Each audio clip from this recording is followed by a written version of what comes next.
इमानदारीने काम केलेली माणसं, ज्या ज्या लोकांनी इमानदारीने लोकांची चाकरी केली, देवानं त्याचं काम बंद केलंय. देवानं त्यांचं काम बंद केलंय. इतका उदार आहे पंढरपुरातला मालक, इतका उदार आहे. पण ज्यानं बेईमानीनं काम केलं ते मग वरचाच आहे. त्याच्यासारखा गुंड जगात दुसरा कोणी नाही. एक नंबरचा गुंड रावण, याला ज्यानं हाणलंय तो किती नंबरचा गुंड असेल. रावणासारख्या गुंडाला 2:18 आपटू हाणलं पंढरपुरातल्यानं, तर टायरन वायरन ह्या चोरणाऱ्याला तर कवा बी हाणीन न त्यो, कधी बी हाणीन न, कधी बी हाणीन. इमानदारी होती, इमानदारी होती. मालकाला जास्त माल झाल्याच्या नंतर ज्याला आनंद वाटतो त्याला निष्ठावंत नोकर म्हणतात. मालकाला गेल्या वर्षीपेक्षा जर 4 क्विंटल हळद आगाव झाली तर मंदिरापाशी उभं राहिल्या म्हणायचं, काय आमच्या मालकाला हळद झाली हो, यावर्षी गेल्या वर्षीपेक्षा 4 वर्षी आगाव झाली. असं गड्यानं जर आनंदानं सांगितलं ना तर पंढरपुरातला मालक त्याच्या पोराला तहसीलदार करतोय. हे तंबाखू काय बाबा, देव बी उलट्या घागरीनं पाणी भरायला काय येड्याला येत नाही बाबा. आणि त्याला 4 क्विंटल हळद आगाव झाली, चिखलावच पाऊस पडला, तो पोरग पहिलीपासून नापास सुमळ्या. महाराज, वाणी ज्याची श्रीमंत आहे, ज्याची वाणी श्रीमंत आहे, विश्वात त्याला कधीच भिकारपण नाही. विठाला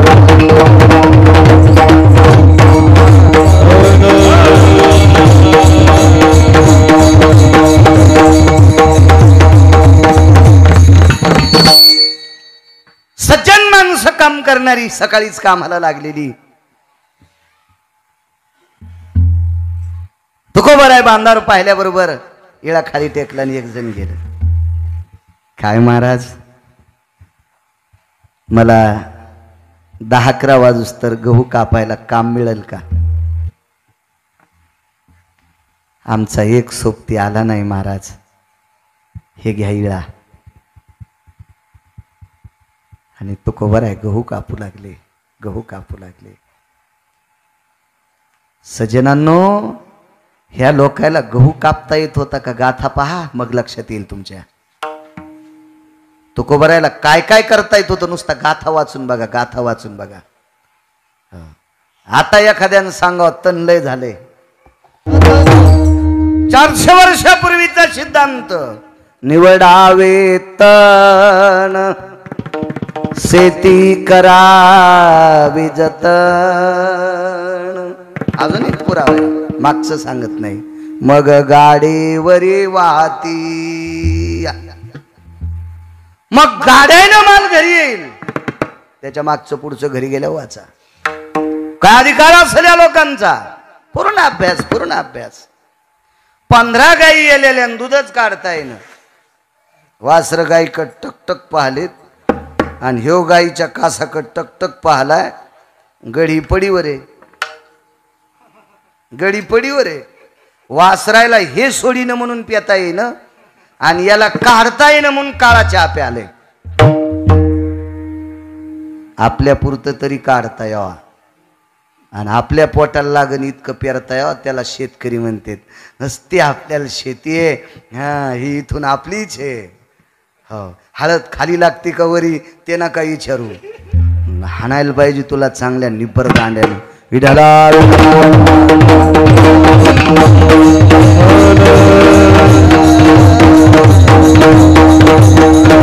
घेतला वेळा तुकोबरायने आणि तुकोबराय गहू कापू लागले.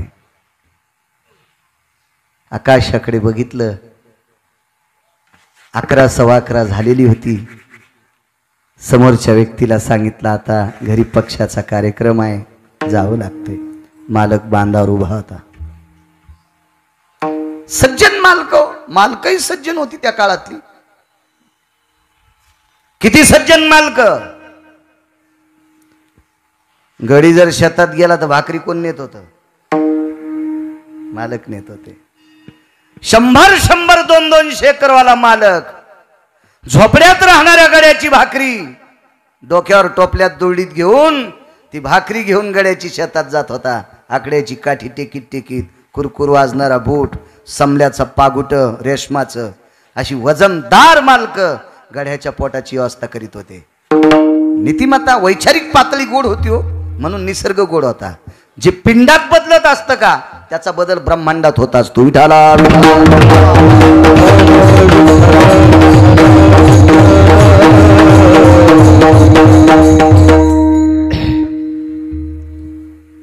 नीतिसंपन्न मालक. एका नौकरानं सांगितलं, मालक तुकोबाराय जायचं म्हणते. बर, जवळ आले, राम राम घातला. येता आंबिले, आंबिले आडनाव होतं तुकोबारायचं. येता, होय येतो मी. एका एक 3 पेंढ्या टेकल्या. तुकोबारायला एका पेंडीची अपेक्षा होती. 3 पेंढ्या टेकल्या, एकावर एक 3. न्या तुकाराम महाराज, न्या पेंढ्या. अंतःकरण भरून आलं. 3 पेंढ्या दिल्या. किती गहू पडतील? 50 लोक मस्त कन्या केल्या की जेवतील, चिंता नाही. चल, त्या 3ही पेंढ्या तुकोबारायनी डोक्यावर घेतल्या. येऊन या काळ बैसला शिवसा सांगतोय. पेंढ्यावर डोक्यावर घेतल्या, निघाली तुकोबाराय. गडबड कशी होती माहितीये का? पित्र त्या दिवशी होते ना, लवकर घरी जावं. तुळशीपशी दारी वरांड्यामध्ये ते बडवा वया, त्याचे गहू कांडायचे, पाकडायचे, उपणायचे आणि मग पत्नीकडे भरडायला द्यायचे, मग शिजवायचे, मग जेव घालायचे. म्हणून रस्त्यानं न जाता तुकोबाराय मधातून निघाले. या रानातून त्या रानात, त्या रानातून त्या रानात, त्या बांधावून त्या बांधात, ओढे नाले ओलांडीत ओलांडीत तुकोबाराय निघाले. थोडासा कडक आवाज, हळू बोलताना कडक यावा, बेस कमी करा. तुकोबाराय एका बांधावून ओलांडत, बांध ओलांडत असताना त्या बांधावर एक झाड होतं. त्या झाडाची फांदी थोडी खाली आलेली होती. त्या फांदीला मोहोळ बसलेलं होतं. आता खाली लोंबलेल्या फांदीला बसते त्या अर्थी मोहोळ साधा असावा, आगे मोहोळ नसावा. तुकोबारायच्या डोक्यावर गव्हाच्या पेंड्या. हे उठवा बरं, चालतंय. विडाला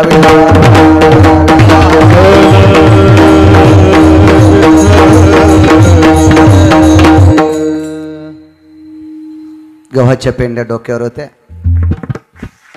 घरी जाण्याच्या गडबडीनं गव्हाच्या पेंढ्या खाली लोंबकळलेल्या फांदीला बसलेल्या मोहळाला पेंढ्या लागल्या. कुठल्या माश्या?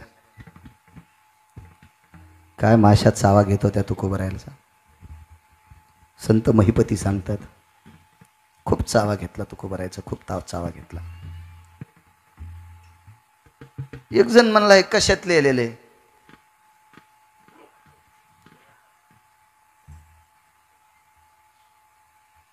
तितके पुस्तकं बगलात घेऊनच फिरावं का? हाय का नाही? त्याला म्हणलं, तू फक्त तोंड धुवून येत जाय, आमच्या आंघोळीची काळजी करू नको. कालांतरानं तुला बायकोची परकर धुवाची येळ येईल. आमची नको तू आंघोळीची काळजी करू, तू फक्त तोंड धुवून येत जाय.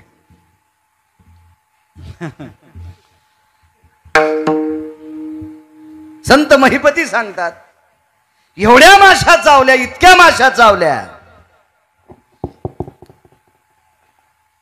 एकही माशी तुकोबारायने हल्ली नाही. त्याचं कारण सांगतो. तुकोबारायचं एक आंतर मन म्हणत होतं, माशा झटका. पण एक मन म्हणत होतं, आज पक्षे मी पितरांना आमंत्रित केलंय आणि माझ्याकडे द्रव्य नसताना मी पितराला आमंत्रित केलंय. आता पितर माशाच्या रूपात माझा चावा घेत असतील. हा एक भाव सांगितला, भाव सांगितला.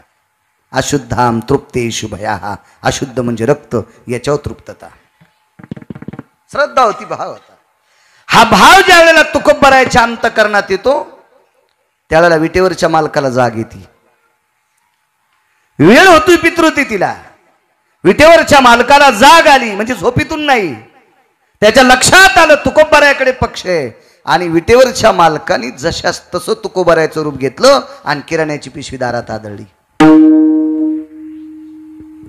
आईसाहेबांनी सांगितलं, धनी किराणा भरपूर झालाय, भांडी कमी पडतात.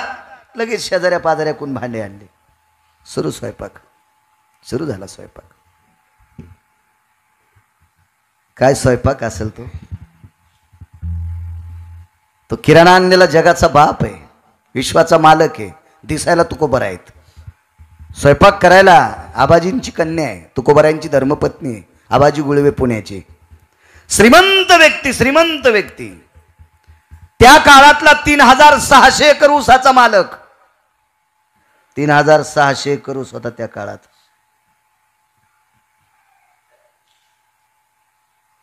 आबाजी गुळवेंकडे 35 पांचाळ होते. 35 पांचाळ, 35 नुसती चरकत असायला. हे लोखंडी चरक नव्हते ना तेव्हा. 450-450 वर्षापूर्वीची गोष्ट. नुसती चरकत असायला, एक मोरडा की दुसरा लावलाच. एवढ्या श्रीमंताची मुलगी. मला असं वाटते पाठ्यपुस्तक निर्मितीनं अशा जुन्या लोकांचे चरित्र शाळेच्या याच्यात घेतले पाहिजे मराठीमध्ये. आता मला वाटतं 2024ला अभ्यासक्रम बदलणार आहे. याच्यामध्ये बऱ्यापैकी 27 ते 30% परमार्थ येणार आहे. आणावंच लागणार आहे. दोन्ही बैठकीत निर्णय झालाय, घ्यावाच लागणार.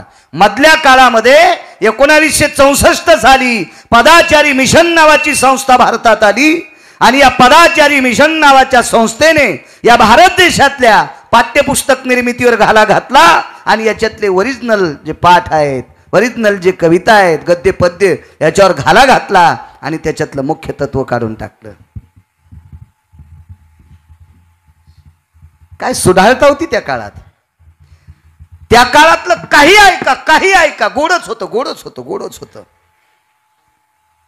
तुम्हाला एक सांगू का, तमाशातली गाणी सुद्धा ऐकावीसारखी होती. तमाशातली गाणी सुद्धा तुमच्या फायद्याची होती. कलगीतुऱ्याची गाणी तुमच्या फायद्याची होती. कारण कुठल्या तरी तत्वावर आधार, कशाचा तरी आधार घेऊन रचलेलं एखादं काव्य असायचं आणि ते काव्य ऐकत असताना त्या तत्वाचा ते आधार लक्षात यायचा. कशाचा घेतलाय हे त्याच्यावरलं ते लक्षात यायचं. आता एखादं गाणं म्हणायला लागल्यावर काय बाबा, मी कोणाकडे पाहिल्यावर काय कणी वाटतं, काय तुझी बायको 17 भाईच्या मिरच्या तोडायली जुंबळ्या, तुला कसं वाटणं, काय वाटणं, काही मिळच नाही त्याला, मिळच नाही. आधार घेतला जायचा, आधार. गंगाबाई नावाची नृत्यांगना, त्या काळातली गान सम्राट, 400 वर्षापूर्वीची अत्यंत स्वर सम्राज्ञी आणि नृत्यातली कुसराईनं नृत्य करणारी त्या काळातली बाई, एका व्यक्तीचं भजन ऐकल्यावर प्रसन्न झाली. त्या व्यक्तीचं नाव होतं निळोबाराय. आणि त्या दिवशी तिनं तिच्या पायातली घुंगरं फेकून दिली आणि ती निळोबारायची शिष्या झाली. मला वाटते लावणीकारांनी नंतर एक लावणी गायली, मधुर मिलन आज लाभला सुगंध सोन्याला, लावणी भुलली अभंगाला. निळोबारायच्या त्या काव्याला भुलली होती ती. मधुर मिलन आज लाभला सुगंध सोन्याला, लावणी भुलली अभंगाला. काही बघा किती गोड. अहो गाणी सुद्धा गोड होती. आता एका व्यक्तीचं गाणं म्हटलं तर आनंद वाटेल. पडर पाण्या कर पाणी शेत माझ तहानलेलं चातकावानी. पडर पाण्या मृगा अधिरोहिणीचा, पाळणार लागे भावाधी बहिणीचा, पाळणार लागे भावाधी.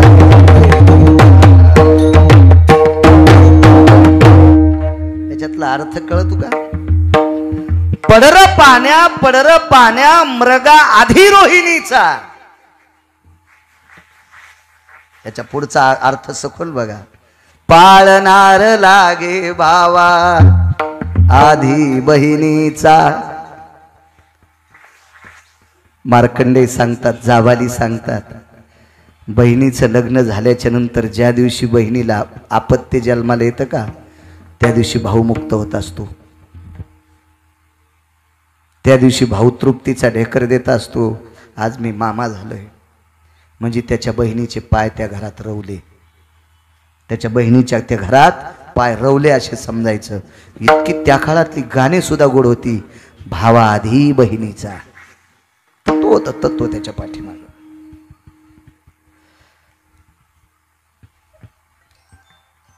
श्रीमंत शेतकऱ्याची कन्या, समर्थ शेतकऱ्याची कन्या, आणि तुकोबारायच्या जीवनात एका लुगड्यावर संसार केला. हा पाठ वर्गात पाहिजे. मुलींनी तो जर पाठ वाचिला तर आपल्या मुली फासावर जाणार नाहीत, म्हणजे फास घेणार नाहीत, गळफास. आपल्या मुली औषध घेणार नाहीत, आपल्या मुली विहिरीत उडी टाकणार नाहीत, आपल्या मुली पेटून घेणार नाहीत. गरज आहे काळाची. योग असा आला, पंढरपुरातले मालक सामान जमा करायला, भांडी कुंडी जमा करायला पोचली. सगळी भांडी कुंडी आणून दिली, यथासांग स्वयंपाक झाला. येऊन या काळ बैसला शिवसा. आणि मग पितर आली, जेवायला बसली, जेवण झाली. पितराचे पाय धुवायला कोण होतं माहिती? तुकाराम महाराजाच्या रूपात कोणी पाय धुतले पितरांचे? पंढरपुरातल्या मालकाने. गंध कोणी लावला? पंढरपुरातल्या मालकाने. पितरांची पाय धुतली पंढरपुरातल्या मालकाने. आणि आता काल परवाचे काही काही माणसं म्हणतात मी श्राद्धाचं खातच नाही.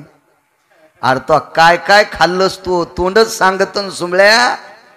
9-10 नद्याला धुतलं तरी तू थुत्तर धुतल्या जाईन, आणि तू म्हणतो मी श्राद्धाचं खातच नाही. तू नाही खाल्लेलंच बरं, त्याला मोक्ष भेटणार नाही. त्याच्यापेक्षा तू ह्या वाट्याचं डुकराल टाकू. अशी काही अहो नियम कोणी सांगावा, नियम कोणी अंगाला चिटकावा, याचा नियम आहे का नाही? काहीच नियम नाही, काही माहित नाही, आणि उगाच सांगायचं आपलं काहीतरी.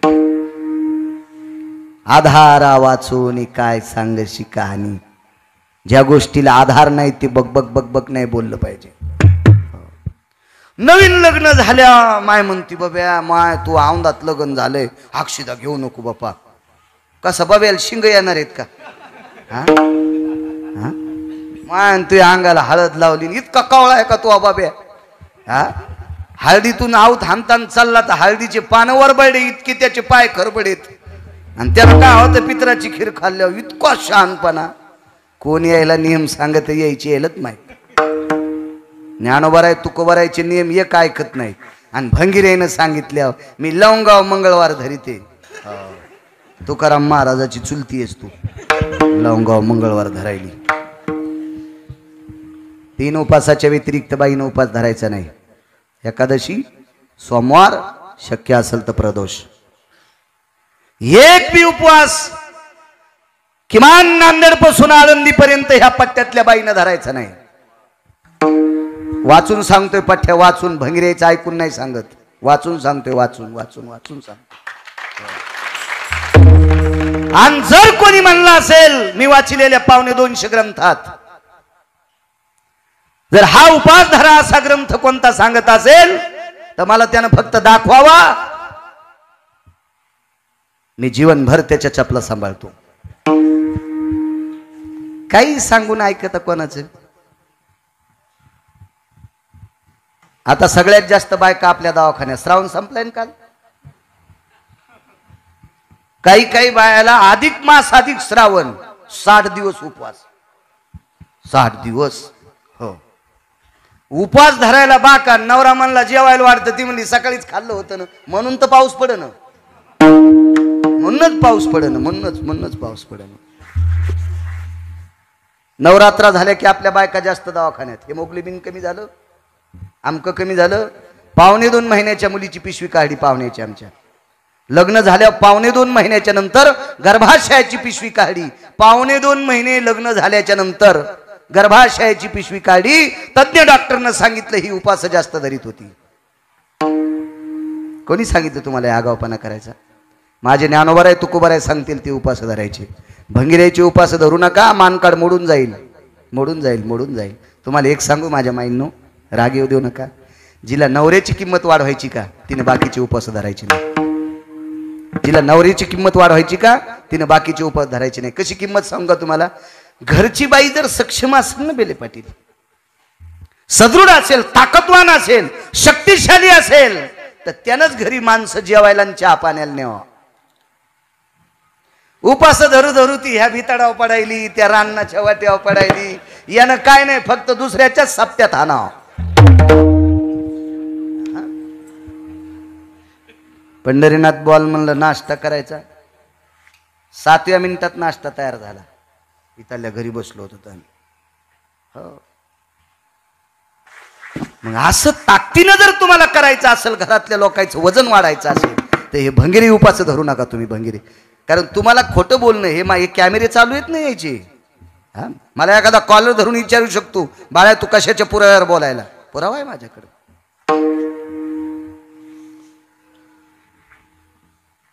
पाय धुतले पंढरपुरातल्या मालकानं, इथपर्यंत आलतो ना, पाय धुतले पितरांचे.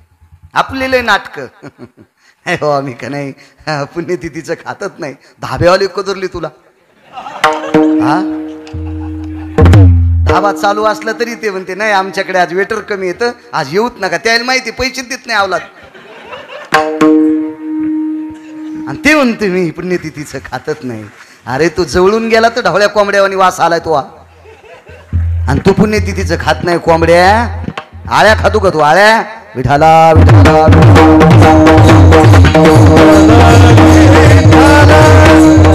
या पुण्यतिथीला कोणी वाईट म्हणायची ताकद आहे कोणाची? कारण ज्या व्यक्तीचं आज गोड जीवन आहे त्या व्यक्तीच्या नावानं ज्ञानोबा आहे, तुकोबरायचं भजन आहे. एका एका शब्दावर, एका एका अन्नाच्या कणावर रामकृष्ण नामाचा ठसा आहे. आजच्या अन्नाला बाधित अन्न, पवित्र ते अन्न हरिचिंतनी भोजन. वा, पवित्र अन्न आहे. स्वयंपाक चालू आहे किंवा स्वयंपाक झाल्याला जरी ढिगाल पडलेला असेल तरी भजन त्या स्वयंपाकावर आदळायले. आपण चालूच पंगत झाल्याच्या नंतरही गजर करणार आहेत. वदनी कवळ घेता नाम घ्या श्रीहरीचे, भजन म्हणणार आहेत आपण. पवित्र अन्न आहे ते. काय माणसाची आटापिटी बाबा, सीमा नाही त्या आटापिटीला, सीमा नाही.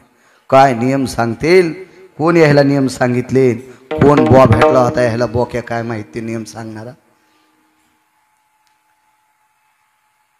जीवली पित्र निघून गेली.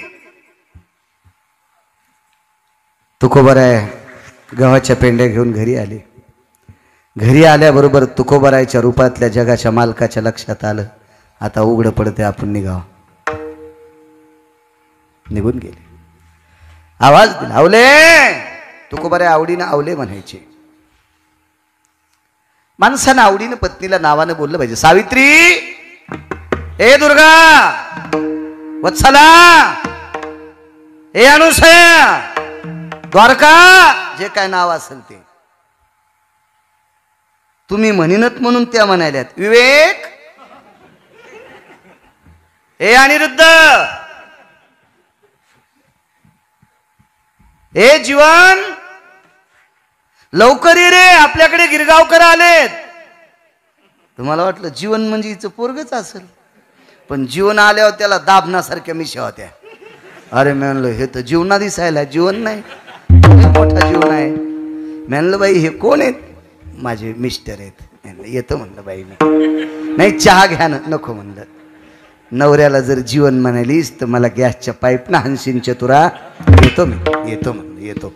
तो चहा पेल्यावर गाडी पुलाखाली जाईन. एकदा वाचलो तर कंबर मोडे, आता नको, माझ्या मान मोड ना, आता तो चहा नको मला, बस झालं.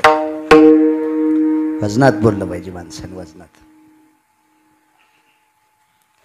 कारण आपल्या घरी येणारी स्त्री त्या गोत्राची काशी करून आपल्याकडे आलेली असते.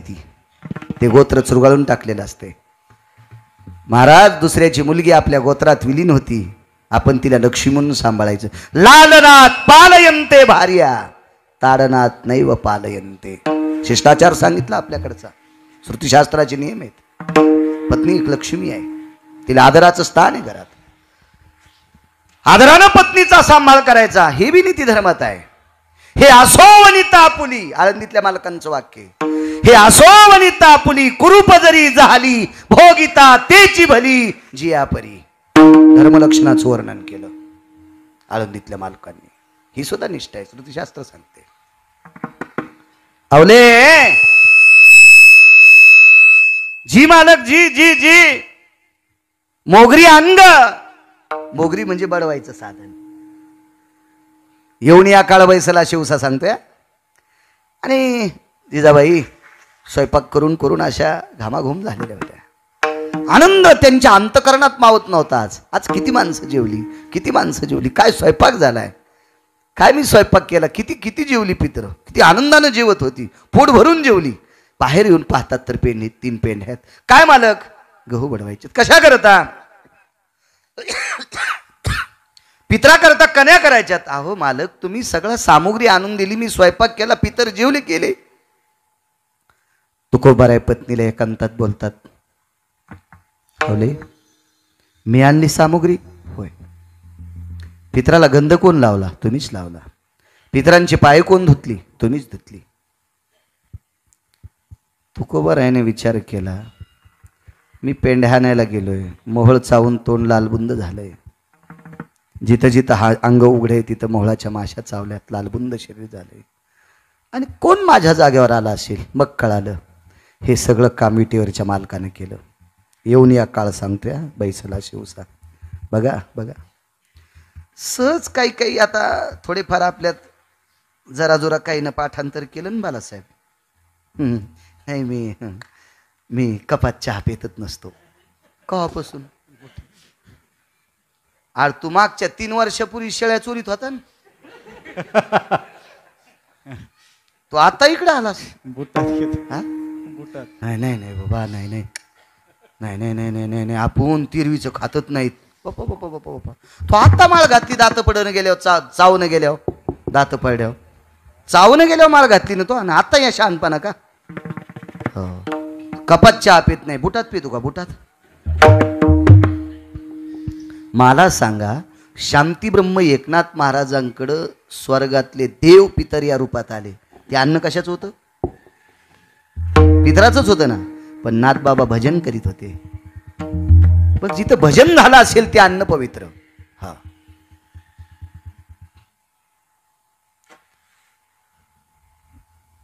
इतका इतका इतका तिरस्कार, इतका तिरस्कार. सख्खे 3 जण भाऊ, दोघा भावाला एक एक मुलगा. बेले पाटील एकाला काही नाही. ज्याला काही नाही तो मृत्यू पावला. तो मृत्यू पावल्याच्या नंतर त्याचं प्रेत भिंतीला टेकवलं. बायको रडत होती. पाहुणे रावणी विष्टमित्र सजन सखे सोयरे धारी सगळे आली. सगळी आल्याच्या नंतर आंघोळी करता प्रेत बाहेर काढीत असते. आंघोळी करता प्रेत बाहेर काढायचं. अशा वेळेला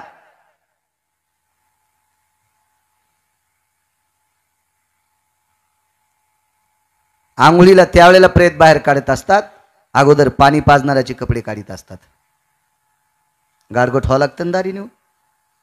पण गाडगं ठेवायलाच माणूस नाही. आणि भावाला दोघायला 2 पोरं, याला एक आणि त्याला एक. गावात एक प्रतिष्ठित व्यक्ती होता. बाई रडू लागली. त्या बाईला सांगितलं, बाई तुमच्या मालकाला आंघोळ घालून मळ्यामध्ये पेटवायला न्यायचे, पण त्याच्यासाठी पाणी पाजणारा कोणी नाही. आम्हाला 2 पुतणे आहेत. त्या व्यक्तीनं सांगितलं, बाई ह्या दोघांपैकी एकानं पाणी पाजावा असं जर तुम्हाला वाटत असेल तर तुम्हाला बॉन्डवर लिहून द्यावं लागते 10 एकर जमीन. बॉन्ड आणला. बाईनं तिथं सही अंगठा केला आणि त्यानं 10 एकर जमीन दिली. जो पाणी पाजीन त्याला 10 एकर जमीन. दोन्ही चुलत्याच्या पोरानं कपडे फाडले आणि दोन्ही गाडगे घेऊन उभेच. दोन्ही गाडगे घेऊन उभेच. दृष्टांत कळाला. बापाचं जितकं स्थान असतं का तितकंच चुलत्याचं असतंय. तितकाच अधिकार चुलत्याचा असतोय. कुक्षस्तो तो नैव साम्रेताशीही. इतकी बाजू जर सोडून दिली तर बाकी तितका समान हक्क असतो. समान समान समान दर्जा. तिथं देव देव प्रॉपर्टी घेतल्याशिवाय चुलत्याला पाणी नाही. तो देव आहे. तुकोबारायच्या पित्राला गंध लावतोय. तुकोबारायच्या पित्राचे पाय धुतलेत. बरं ते लायकीचे तरी असतील का काही लोक गावातले?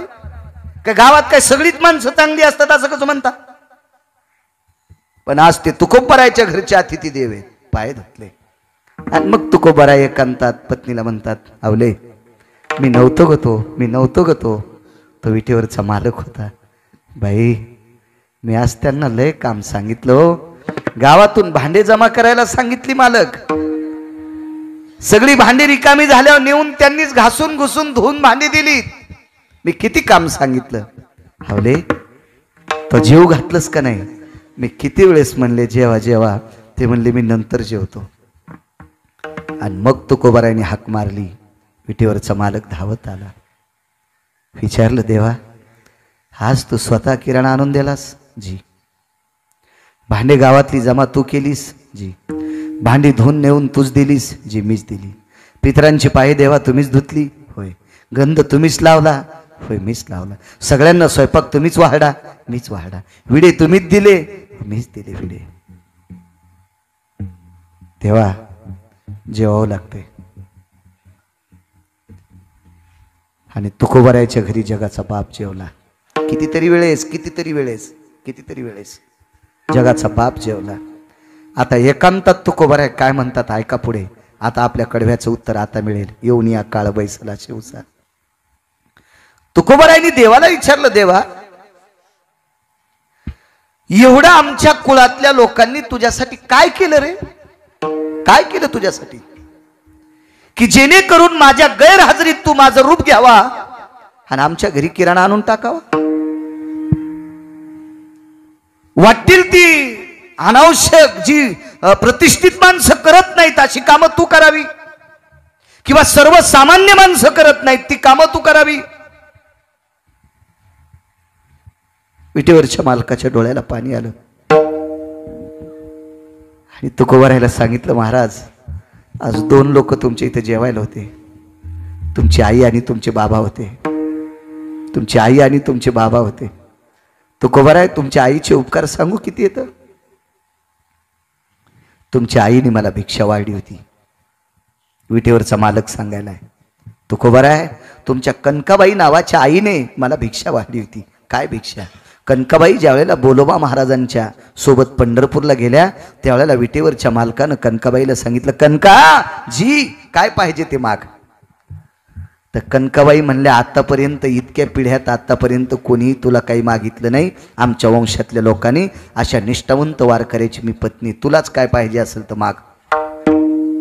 कनकाबाई म्हणजे तुकोबारायची आई बोलोबा महाराजांच्या पत्नी. काय पाहिजे असेल ते तुलाच माग. त्यावेळेला विटेवरचा मालक विटेवरनं खाली उतरतोय आणि पितांबराची ओटी करून तुकोबारायच्या आईला भीक मागतोय. भीक मागतोय. भीक माय देशील. माय देशील. काय पाहिजे देवा तुला माग. माग शक्य असेल तर देऊन टाकेल. खरंच देशील माय. देवा मागून तर पाहे रे. माझ्याकडे जी आहे ती गोष्ट देण्यासाठी मी नकारणार नाही. माग देवा माग. माग देवा माग. विटेवरच्या मालकाने डोळे झाकली आणि डोळे झाकून खाली मान करून एक मागणी केली. मला 9 महिने तुझ्या पोटात जागा दे. मला 9 महिने तुझ्या पोटात जागा दे. म्हणे रामेश्वर भट्ट द्विजा आणि तुका विष्णू नाही तुझा. मला 9 महिने पोटात जागा दे. ते तुकोबाराय म्हणजे प्रत्यक्ष पांडुरंग. विटेवरचे मालक सांगतात तुकोबाराय ज्या माऊलीने मला भिक्षा वाढावी मला लागेल ती भिक्षा वाढावी देणारी माऊली आज तुमच्या इथे जेवायला होती. सुवासीन होती. ती सुवासीन होती. तुकोबाराय अहो देह पडेपर्यंत ज्यानं माझी वारी केली तुमचे बोलोबा नावाचे बाबा त्यांच्याकरता मी एका गावाचं पंढरपूर केलं. तिथल्या वऱ्याची प्रत्यक्ष चंद्रभागा केली. तरी पण न मानणारा व्यक्ती पंढरपूर पंढरपूरच मानेन. हे मायेचं पंढरपूर असं मानलेला व्यक्ती बोलोबा महाराज आज ते जेवायला होते. आता मात्र तुकोबारायने दुखती नस दाबली आणि विटेवरच्या मालकाची दुखती नस दाबून विचारलं देवा ज्या बाईनं तुला भीक वाढावी इतकी बाई पवित्र माझी आई. ज्या व्यक्तीनं मरेपर्यंत तुझी वारी करावी इतकी पवित्र माझे बाबा. यांच्या पितरासाठी इतका बेजार होतोस रे. मग मरू का दिलेस. मरू का दिलेस. विटेवरच्या मालकाने उत्तर दिलं तुकोबाराय हे माझे भक्त आहेत. मला प्रिय आहेत त्याबद्दल दुमत नाही. पण मृत्यू थांबू शकत नाही. मी ज्यांच्या पोटी जन्म घेतला, मी वनवासात गेल्यावर माझ्या बाबाचं आयुष्य संपलं, राजा दशरथाला जावं लागलं, माझ्या पित्याच्या उशाला काळ बसला, तुमच्या आई बाबाच्या उशाला बसेल काय नवल नाही. म्हणून मालक नियमाने 1 वाजला आपलं नाही का, सुट्टी घेतो आता. 1 वाजून गेला. येऊन या काळ बैसला शेवसा. घेतो 5 मिनिटं.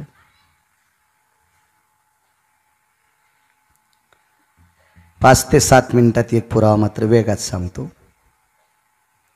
नैनितालच्या अरण्यातून स्वामी राम मा आनंदमाई भगवतीला भेटून दिल्लीला आले. दिल्लीतून आग्र्याला पोचले. आग्र्यात एक त्यांना भिकारी भेटला, शंकराचार्यांना भिकारी भेटला. 1949 ते 51 2 वर्ष ज्यांना शंकराचार्य पद मिळालं, असे मिळालं म्हणजे तिथपर्यंतच घेतलं. त्याच्यानंतर उठले पदावरून, राजीनामा देऊन टाकला, नको म्हणले. या गादीवर आता कोणीतरी बसवा. जीवनभर यात्रा केली. शंकराचार्य भिकारी भेटला. तो भिकारी आग्र्यातला भिकारी होता, हातात काठी होती. तो एवढा भिकारी तेजस्वी होता, तो सूर्य थांबवत होता. त्या भिकाऱ्याचा नियम होता कांती भिक्षा मागायची. कांती भिक्षा म्हणजे शिजलेली पदार्थ. आता त्या भिक्षेला वारकरी संप्रदायाने विशिष्ट प्रकारचं नाव दिलं. त्या भिक्षेचं नाव आहे मधुकरी. हिचं पुराणाचं नाव आहे कांती भिक्षा, आता तिला मधुकरी म्हणतात. बोट पाचीची वाची बोट बाजूला फेकून मधल्या ज्या भागावर जेवढं बसते तेवढंच एका घरी मागायचं. दिवसात एकदा 12 वाजून 14 मिनिटाच्या आत.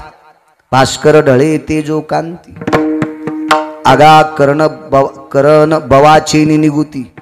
करण बव पळ निमिष हे पंचांगाची भाषा. एवढ्या 12 वाजून 14 मिनिटाच्या आत या हातावर बसेल इतकंच. कधी जर भिक्षा नाही भेटली तर पुन्हा 24 तास उपाशी, असा भिकारी. स्वामी रामांनी त्याला विचारलं, मला एका साध्वीला भेटायचं. त्यानं सांगितलं अख्ख्या आग्र्यात ऊन पडलेलं आहे. 27 दिवस पाऊस नव्हता. अख्ख्या आग्र्यात ऊन पडले, पण जिथं सूर्यक्षीण झालाय त्या ठिकाणी तुम्हाला साध्वीबाई सापडल, तिथं जा. बघा, भिकाऱ्याला साध्वीचा पत्ता सांगता येतोय सूर्याच्या किरणाहून. तो भिकारी कसा असेल? त्याचा फार मोठा अधिकार आहे, पण पुढे सरकतो. म्हणून स्वामी रामांनी त्या भिकाऱ्याला पाहिल्याबरोबर महात्माजी म्हटले होते, ज्याला मोठं व्हायचंय का त्यानं सर्वसामान्याची चेष्टा करायची नाही. सर्वसामान्यांची चेष्टा करायची नाही. तो माणूस मोठा होत असतो, मोठा होत असतो, मोठा होत असतो. पंढरीनाथ बुवा बालासाहेब महाराज मोठी माणसं तुमचं भजन घेत असतील, बुवा तुमच्या पकवादाचे आमंत्रण तुम्हाला देत असतील, गिरगावच्या बाळूलाही आमंत्रण देत असतील, पण मोठी माणसं आपल्या तिघायला त्या दिवशी बोलीत असतात. आपल्या कार्यक्रमाला सर्वसामान्य गर्दी जास्त करतात. तेव्हा रिकामी नाहीत मोठी माणसं बोलवायला. मोठी माणसं त्या माणसाला बोलवतात की ज्याला सर्वसामान्य माणसं जास्त मानतात, त्याला मोठी माणसं बोलवत असतात. म्हणून आमच्या लोकांनी मोठ्यांनाच जास्त चोंबाळण्यापेक्षा सर्वसामान्यांची सुद्धा किंमत केली पाहिजे. राजकारणात असं जे बेले पाटील, राजकारणात नुसतं कार्यकर्त्यावर चलत नाही, गाडीत बसणाऱ्यावर. हा, हे तर कवा बी एका सुटकेशीवर फुटत येत. एका सुटकेशिव इकडची तिकडे उडी हाणतेत. या वड्याची पलीकड, हा दुसऱ्याची पखाड लावून पलीकड उडी हाणतेत. राजकारणात ज्याला मोठं व्हायचं असेल त्यानं तमाम जनतेवर प्रेम करा. ती जनता तुमच्या नावाच्या पुढचं बटन दाबी. ती कुठलंही क्षेत्र बघा, मोठे जोपर्यंत लहानाकडे जात नाहीत तोपर्यंत मोठे होतच नाही. मोठाली लाकडं पेटण्यासाठी बारकाला फुरसन लागतच, खपक्या लाकडं पेटतच नाहीत.